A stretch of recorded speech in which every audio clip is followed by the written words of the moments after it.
How's it going, everybody? This is the Nitty Gritty. My name is Chad. With me is Leonard. This is our webcast slash podcast about wrestling and various wrestling topics that you might not hear in some of the more mainstream podcasts. We are on Apple Podcasts and Spotify. So if you'd rather listen to us, please check us out there. So one of the recurring themes that we tackle here on the Nitty Gritty is we will tackle stables and we will rank their members, and we tend to go to the stables that are not nearly as well known as some of the more mainstream stables. And so we are continuing with that theme here, where we go over the stable and then rank their members. And this week we are covering the Right to Censor, often referred to as RTC. And they debuted on July 17th, 2000, and they disbanded in June of 2001. So it was almost a year. And so for those who might not remember, the RTC was a parody of the Parents Television Council, which was protesting the level of violence and sexual content in WWF programming at the time. And so this was WWE's response to it. And I hated this group. I really did. I did not like this group at all, and not because they were heels. So these fall into a group of talent that I call channel changers. And so, yes, they were heels and they were meant to make you angry to a certain degree. But when I saw these guys on screen, I wanted to change the channel. So, and this was, like I mentioned, 2000, 2001. This was right when I was graduating high school. So, the product was still hot at this time. I was still checking into it, but I just didn't like to watch these guys. It was a group that was very annoying. So the uniform that they wore was a white button-up shirt, black tie, black slacks for the men, and a long black skirt for the women. So that is how they looked, and they didn't have your standard musical entrance, but it was just alarms and buzzers. So like that just increases the annoying. Like it really, to me, it really does make you change the channel. But I suppose the point was to be as annoying as possible. But that is the basics of the group. So Leonard, what did you think of these guys when they were around? Well, during the Attitude Era, the material got raunchier. And as you mentioned, this was a direct parody of the Parents Television Council, so PTC, RTC. And I think we've learned over the years, if something rubs Vince the wrong way, Vince McMahon, he just savages it on the air. And this was him doing this. And I didn't realize you were that much younger than I, but I was wrapping up college at the time, not high school. And I was more sporadically watching. I was aware of RTC at the time. And I think this is one of those hindsight things, because as I was researching them and watched some of their stuff and read some stuff on them, I like them in hindsight. I get the concept, I get the idea. And, like the name is brilliant. The Right to Censor. So censorship is telling someone they can't do something. Right. So Right to Censor is basically saying, I have the right to tell you that you don't have the right. Now, of course, they didn't get too deep into the social commentary. There were a few promos. Val Venus, before joining, had a promo. And Victoria actually got introduced during this period as one of the Godfather's hoes. Right. And Victoria gets beaten up and has a promo in the hospital that's basically Vince McMahon's take on the PTC, saying you don't have the right to tell me who has the right to, say what I can and can't do. And, it's up to the parents themselves to decide what's right for their kids, if they should watch this or can't watch this, or etc. So there was some commentary in there, even though it was more just Vince thumbing his nose at these people. So while RTC might seem hokey, especially looking back at it today, for the period, I think it was a strong idea. And it was, I think, surprisingly looking back, fairly well done. And of all the stables that we've talked about, The other two so far being the $1 Million Corporation and the York Foundation. This is probably the strongest stable that we've talked about because they got the best push. They were involved in storylines, they were involved in feuds, they won matches, they won titles. Ivory was the women's champ. Buchanan and Godfather were tag champs. And Wikipedia had a very interesting stat, which I looked up and is correct, that RTC won at least one match at every pay-per-view from SummerSlam 2000 to WrestleMania 2001. Oh, interesting. Yeah, and they did, they would lose matches, but at least one member of the group won a match until that WrestleMania, and that's where the wheels fall off the cart, which we might get into some. Right. But as we get into the individuals, how we ranked, we'll probably talk about more about the idea and the concept and how it went. But at the time, I don't think I thought much of it. But in hindsight, doing the research and getting into it, I like them. I think they were underrated, and we'll get into it too. But to mention, those involved didn't really care for it. I was going to get to that because the Godfather just did a Broken Skull Sessions with Stone Cold, and he talked about that. He talked about his words were like, I hated it, because he wasn't allowed to be himself, and the Godfather character was Charles Wright being himself. I read that he wanted to quit, and apparently he told Undertaker that, who was his good friend, and Taker said something to Vince, and that's how I guess they got the tag team run, because Vince was like, okay, I'll give you a belt if you hang out so we can finish this. And Val Venus apparently hated it as well. I watched the Bruce Pritchard podcast where he talked about it, and Bruce is right. What's more fun, being this stuffed shirt cult member, as it were, or being a porn star, pretending to be a porn star? Right. So he could see the differences there. So we're going to get into this, and I'll mention something I mentioned in chat off the air. In the rank, we've got 6 people who were official members, and there was a great segment that I found where the Dudley Boys pretended to join, but they didn't join for real, so they're not part of the rank. But what happened, I'll go over very briefly, is that they were feuding with RTC at the time, as well were some other tag teams. And I don't remember what the match was now off the top of my head, but they interfered in a match dressed like the RTC with the white shirts and the black ties. And then on the next show, they came out when RTC was in the ring and was pretending to join them. And Devon was kind of doing the testify stuff he did as Reverend Devon. And Bubba Ray was talking about how they see now that putting people through tables is wrong, and having women show their breasts is wrong, and cussing is wrong. But if being wrong, but that's being wrong, they don't want to be right. And then they turned and it was just a gimmick to attack them. So even though you can find pictures of the Dudleys dressed like the RTC and coming out pretending to be the RTC, they weren't official members, so they are not part of the rank. Just wanted to mention that as a clarifier. No, absolutely. That makes sense. And so the group was formed when Stevie Richards began to randomly appear on WWF programming to cover up the bodies of some of the women or remove hardcore weapons. And, he had taken offense to the Acolytes' rowdy reputation and the Dudleys, as Leonard mentioned. And so eventually he would be joined by other people. So that kind of leads us into our rankings. So we will start with our number 6 pick. So Leonard, what is your number 6 pick? Number 6 would be the Cat, aka Jerry Lawler's wife. She was a member of RTC for, I think, just like one night.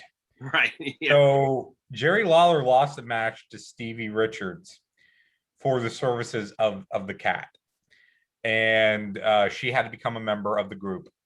And the next night after the pay-per-view on Raw, she was dressed as like a mini-me version of Ivory, with the skirt and the shirt, and her hair pulled back in a tight bun, and her mascara was smeared because she had been crying.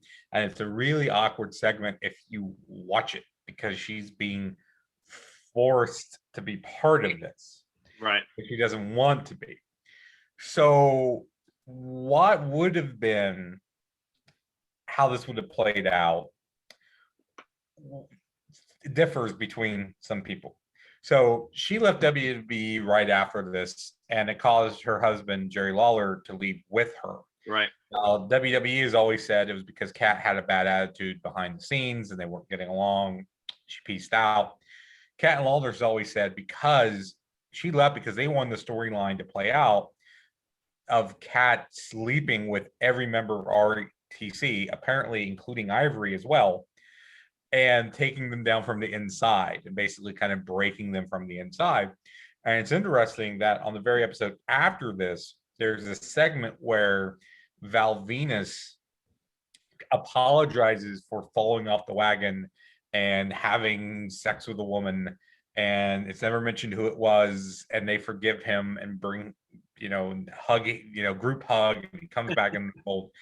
It's so you've got to think that was going to be the Cat. Yeah. And somehow they still used that segment, but then dropped the idea of her. Now, that whole element with her is probably one of the most remembered things that the RTC did. Yeah. At one point, I actually thought about ranking her higher because of how important she was to the group, but not as a member of the group.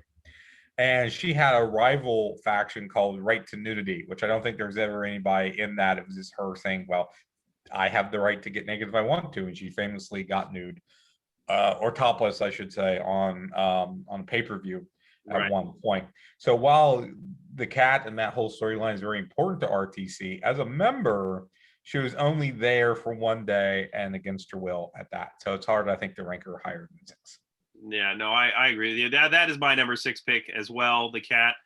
And yeah, I mean, she wasn't there for very long, and so she really didn't get a chance to play out her role as a member of the faction. And it would have been interesting if they had gone through with the storyline Lawler and the Cat wanted to do. I think that would have been interesting for sure, to see how that played out. But it wasn't to be. So we are at our number 5 pick. Leonard, who do you have for number 5? Number 5 is Bull Buchanan. I honestly didn't remember he was a member. Like, I remember Cat was there for a day, but I did not remember Bull Buchanan. And one of the successful things that they did was they had a tag team title run, which was Buchanan and the Good Father. And I thought it was Good Father and Venus. Like, again, that's how much I remembered Bull Buchanan being a part of this. He was the first person to join up with Stevie Richards, and that makes sense because Stevie was playing kind of a cowardly chicken shit heel who was saying all this stuff, but he didn't really want to get in the ring. And so using Buchanan in a bodyguard type role, which is something he would do again, he was B squared for John Cena, for those who remember that. That's a solid role to put Bull Buchanan in. And he did hold the tag belts here. But to me, he's largely forgettable as a member of this stable, and he didn't do much outside of just being the muscle of the group and just kind of standing there. And as we talk about with some of the other people that are coming up, they had a much more interesting path to get to this point where Bull Buchanan just comes across as a guy that Stevie Richards is able to convert or able to hire because he knew he needed a bodyguard type of guy. Right. And yeah, my number 5 pick is Bull Buchanan as well. Leonard and I talked about how our lists would probably be similar. Yeah. And that's certainly how it's playing out here. And, Bull Buchanan was certainly a member, and he did have the tag team titles with the Good Father. But yeah, he's largely forgettable. He really didn't talk a lot, and, he really just, to steal a phrase, just didn't have it when it came to the business in general. I mean, he was a part of some of their winning streaks. The SummerSlam, Richards, Buchanan, and Godfather won a 6-man tag against Too Cool and Rikishi. The RTC with Val Venus won an 8-man tag against APA and Dudley Boys. And, so they had a lot of pretty big wins. But, even though Goodfather and Buchanan had the titles at one point, they also had quite a bit of losses to their credit as well. Yeah, so they didn't hold the belts very long. Right. So yeah, it's you kind of have to put him here because he just was kind of there. I Mhm. mean, that's the best way to describe it. He was just kind of that extra member of the group that takes up space. He was lucky enough to be a part of the tag team picture with the Good Father. So number 4 pick. 4 would be Val Venus. We talked about other stables about how much someone buys into the gimmick, kind of affecting their rankings when we do these lists. And I don't think Venus was ever really comfortable being in RTC. I mentioned that up top that he'd much rather be a fake porn star, probably who wouldn't be. Um, he pretty much to me came off as the same. He was still Val Venus. He just dressed different and cleaned up his language some, but he was still kind of acting, the same as far as like his move set and how he worked matches and etc. And converting him and having him join was a great idea, but I don't think he ever committed to it like he needed to. And as I mentioned, he was going against them. He was cutting promos against the RTC. They kidnap him. They throw him in a white van. And when he comes back next week, he has converted. So it suggested that they're more of a cult and they brainwashed him, but they never go into detail about that. Right. He just kind of shows up and he's on the other side now with them. So, he was a huge get for them, of course, at the time.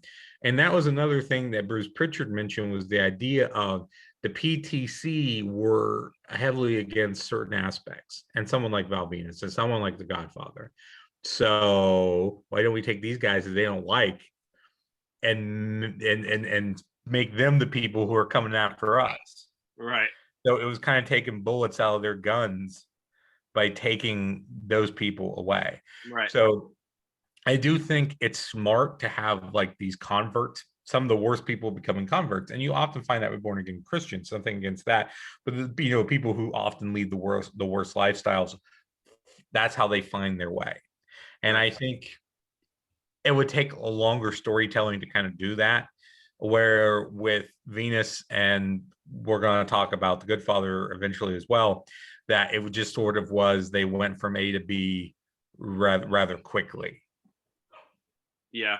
This is my number 4 pick as well, Val Venus, and for the same reason, he didn't commit to the gimmick, and I think when you look back on the people that just blatantly didn't commit to the gimmick, he would be as the top of the list. And I'm sure it is hard to have this flashy, high profile character that's a porn star, and then you're going to this character which is a right to censor member who's against all the stuff that the Val Venus porn star character stood for. I do think that, as you were mentioning, the cult aspect of it, they could have gone in other directions with this group. They didn't. They just eventually kind of plateaued and then eventually disbanded. But yeah, Val Venus I would say has to be here simply because he never got his teeth really sunk into the gimmick. I think that he could have.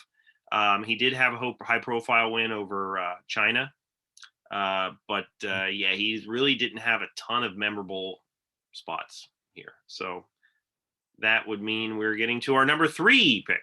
We're 3, and I think if the flip's here, it might be here, but yeah. My number 3 is the Good Father. This is the opposite of Venus, and it's why he's higher. Even though we talked about how Charles Wright hated it and didn't want to do it and threatened to quit, I think he committed to it more than Venus did. Yeah. And that might be because he had a lot of different gimmicks in WWE. So he was used to playing different characters and shifting his persona. And if you go and you watch the promo where he turns, he does a very good job, I think, in that promo to explain how he saw the light and why he's made the change. And it's not so much, oh, pimping women is wrong.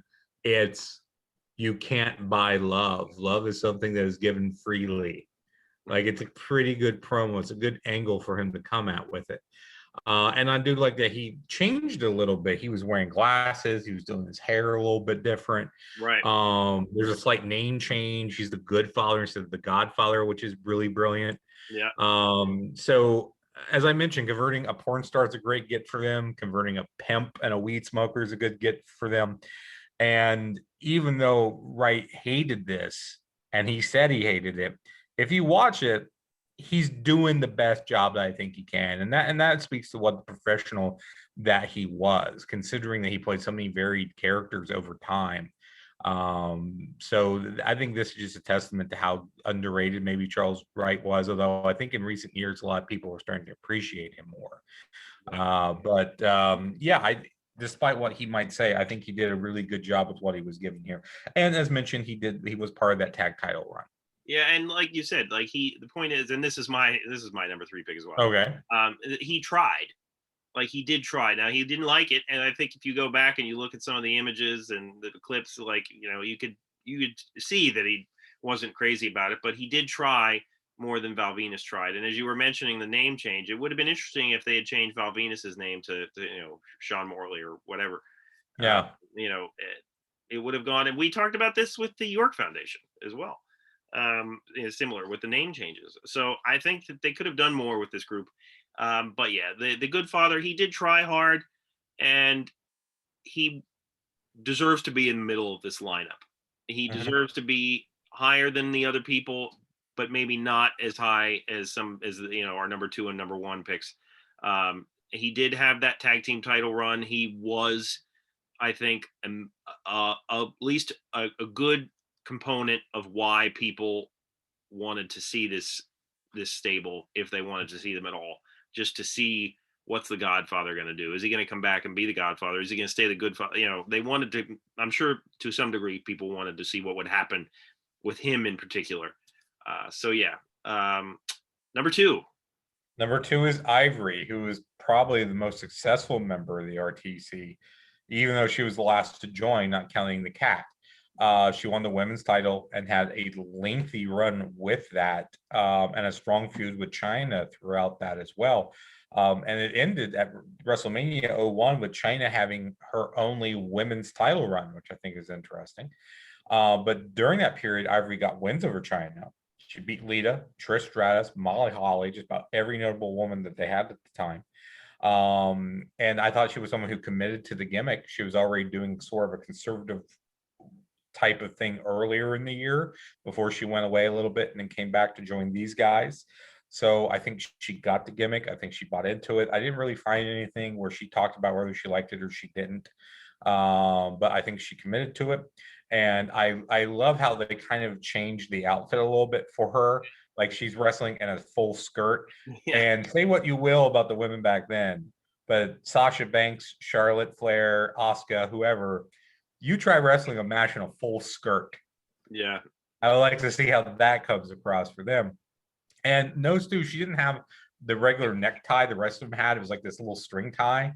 Yeah, because at some of the jobs I've had, like if the guys are required to wear regular ties, that is the version of the tie that females will have to wear. And I've not heard one positive thing from any female that's had to wear it. So my thought that was even in that gimmick, Vince didn't want to cover up the boobs. Yeah. Like he's still one of those to be seen, on her through the shirt. But again, I put Ivory at number 2, and I debated putting her at 1 because I think she was had the strongest run in the ring of anyone at this period. Had the women's title, had good matches, committed to the gimmick. So, and she was again a late addition, but I think it makes a lot of sense adding a woman to the group. And Ivory was a really good choice to be that woman. And I think she works better than if they would have converted, say, China, which would have been weird as hell. And it should be mentioned that the feud with China was because she had posed for Playboy at this time and was promoting the Playboy magazine, which Right. of course RTC was against. Right. Well, here is where our streak ends, Leonard. Oh, So okay. My number 2 pick is Stevie Richards. And he is the leader, obviously, and that's why I put him at number 2. Now, he didn't really have a run with a title, but he was the guy who started the group. I think that this was a good character for him. I think he committed to it. I think that he was a good leader for all of these people, and that's why I put him here. As far as his notable wins, he was a part of tag matches and things like that with them. I don't recall how many singles wins he had here. I'm sure that he had them, but he was just a good person to put in this leadership role. I don't think he was good enough to be my number one pick, and I'll just kind of transition into that since it's obvious now Go who it is. ahead. Yep. But I put Ivory as number one because of the reasons that you mentioned, Leonard, really, which is that she's the most popular. I think she had the strongest run. And I think that even though we don't know for sure how she felt about it, just by looking at her body language and the way she tackled the promos and the matches versus some of the gentlemen that we mentioned, I think she enjoyed it. I think that she really had a blast playing this character.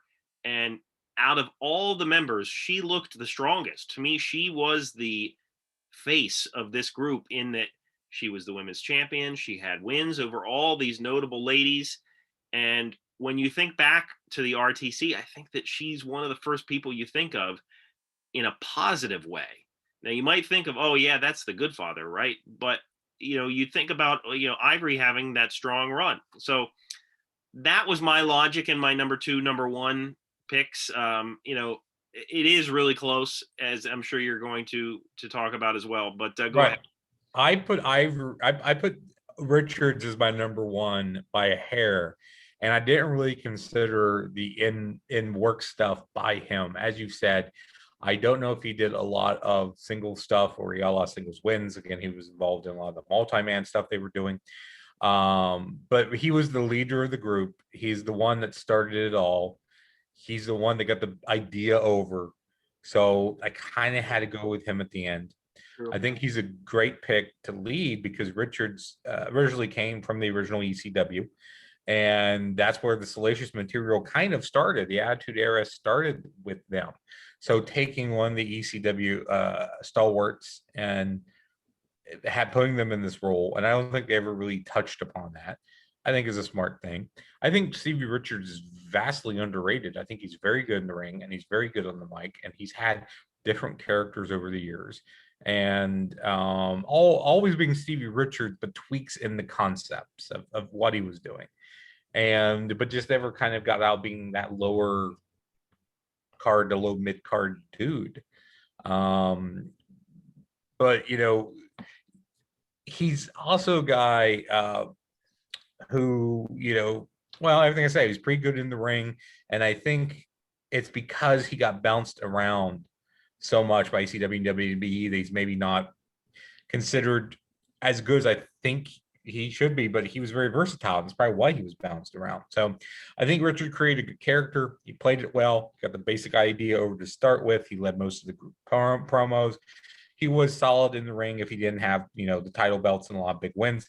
I think he was a good leader, and that's why I put him above Ivory. But again, it's a hair. I when we first came on, I thought we were going to flip in the middle, that you may have Venus over Goodfather, right? Yeah, that you maybe even had Buchanan over Venus because he had the tag belts or something of that nature.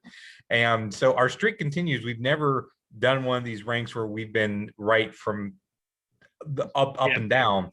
So we just differed with our top slots here, but it was a hair. If we came back and we looked at this tomorrow fresh, you might change your mind, I might change my mind. Right. And as you were talking there, when it comes to Stevie Richards, not only was he responsible for starting the group, he was responsible for it being disbanded, which is a notable event in a way. And so WrestleMania 17 was the symbolic end, in that the Right to Censor lost all the matches that they were participating in. But it was an April 26, 2001 episode of SmackDown where you had Richards, Buchanan, Val Venus, and the Goodfather facing The Undertaker in a 4-on-1 handicap match. And Richards was given the last ride by The Undertaker, and the Goodfather, Buchanan, and Venus kind of just walked out and left him in the ring. So that is really where it ended. I mean, the last match was contested May 24, 2001, when Buchanan, the Goodfather, and Ivory lost to Steve Blackman, Grandmaster Sexay, and Trish Stratus. What a weird match that must have been. So there were sporadic matches after that, but when they leave Richards lying in the ring, that's pretty much it. You would have Richards adopt a psychotic type character after this. Buchanan was branded as rebranded as B Squared, as Leonard mentioned earlier. Ivory would join the Alliance. So they all kind of went in their separate directions. The Godfather did come back to a certain extent, and again, Charles Wright talked about how it came back. It wasn't necessarily and Venus and Val Venus came back as well to right. a certain extent, did different things. And it should be mentioned from what I found, Ivory still wrestled in the RTC gimmick for about a month For a after the while, breakup. yeah. So so going more towards you marking her as number one, she was, I guess, the official last member of RTC because she continued to play that after the group had dissolved. And you know what? I can't think of, and this is not to debate the point anymore. As we said, they're both really close. I can't think of a better female to be in that role at that time. Like, yeah, I would have to look at the entire female roster. Even thinking about female roster now, like if you could put anybody from any era in that role, like you'd be hard pressed to think of somebody better than Ivory to do it, because not only was she really great in the ring and certainly an attractive woman, but I mean, she fit into the uptight personality so well. So her and Richards certainly are your top two. I would welcome any opinion to the contrary, and just to hear people. By far. The only thing I think you could make a slight argument for would be that the Good Father was just a notable concept, but certainly wasn't on top of the other two there. And then now I'm trying to think of, well, who else might put in that role if we're talking anybody from any time at the period. The only other person I can maybe think of without looking at the whole roster might be Molly Holly, because Molly played kind of a Puritan or a sweet girl at some points. Sherry Martel, because Sherry can get anything over. Can you imagine? Oh man, that would have been great. That really would have, like, her without makeup and all. Yeah, the hair tied back, pulled back tight, and she'd get anything over. Absolutely. And today, maybe Bailey. Yeah, that would have been a good one. Because when Bailey turned heel and she got like the Karen haircut and some of the stuff that she's been doing. Karen haircut. Yeah. I don't know if they call it that elsewhere, but that's a great way to describe it. Oh, that's what I always heard. Yeah, the Karen. She's got the Karen haircut. I could see her committing to that. And again, I would have to look at a whole long list of women to think who might be natural in that. But yeah, it's hard to argue Ivory not being one of the perfect women to do that. And again, not to belabor a point, that is a slim 1-2 for both of us, I think. Sure. And even if something would have happened to Richards, let's say Richards gets injured or they decide to remove him, Ivory becomes the leader. Yeah. Ivory's the leader on top of those other guys. And wouldn't that be an interesting concept where you have this stable led by a woman with like these three, big dudes, behind her? I think that would have been kind of a cool idea. I'm also picturing in my head the when you were talking about the cat sleeping with every member and taking them down from the inside, the skits with the cat and Ivory, trying to hide that or whatever would have been funny. I think so. I think Ivory would have dug that too. I think she would have figured out that. But yeah, apparently the idea was everyone. And then I couldn't find specifics. So I'm thinking, well, if you're saying everyone, Ivory is part of everyone. Yeah. Who's there? And I certainly wouldn't. Eric Bischoff and the Hot Lesbian Action, HLA. So it certainly wouldn't be against them, right? Or the angle between Mickey James and Trish Stratus. So it wouldn't be against them doing something like that. Yeah, and at the time, it's not like they had. It's crazy to think that they didn't go with that. Like if it's not like they had any other high-profile angles going on. I mean, they had feuds, APA and Dudley's and that kind of thing, but they could have gone with that. They could have stretched it out, or whatever. Yeah, it would have been fun to see that, but it was what it was. It was about a year-long run, and then like I said, of the stables that we've talked about so far, I would probably say they were the most successful, if you look at wins and you look at storylines they were involved with, and you look at titles won, and then you look at the TV time that they got. Now we've only looked at 3 stables so far. We'll look at more as we go. But on Prime review, I was very surprised, one, about how successful they were, and two, how much I liked them in hindsight. Yeah, yeah, and even though I wasn't as big of a fan, I did enjoy talking about the stable and re-examining their history, and I have to go back and watch some of the clips that I haven't watched in preparation for this. But if you thought differently, please let us know. If you have a stable idea, please let us know. I was thinking about different stables as we were talking here, and we will get another one. I don't know if Lost Bariquas would be a whole full episode, but I'd have to look at that again. I know I suggested the Job Squad as well. Oh yeah, which that's a was good about one. from the same era. Yeah, absolutely. So please check us out on Apple Podcasts and Spotify, and obviously YouTube. And give us a 5-star review if you think we've earned it. Like the video, subscribe to our channel. Let us know what you think in the comments. For Leonard, my name is Chad, and we will see you next week.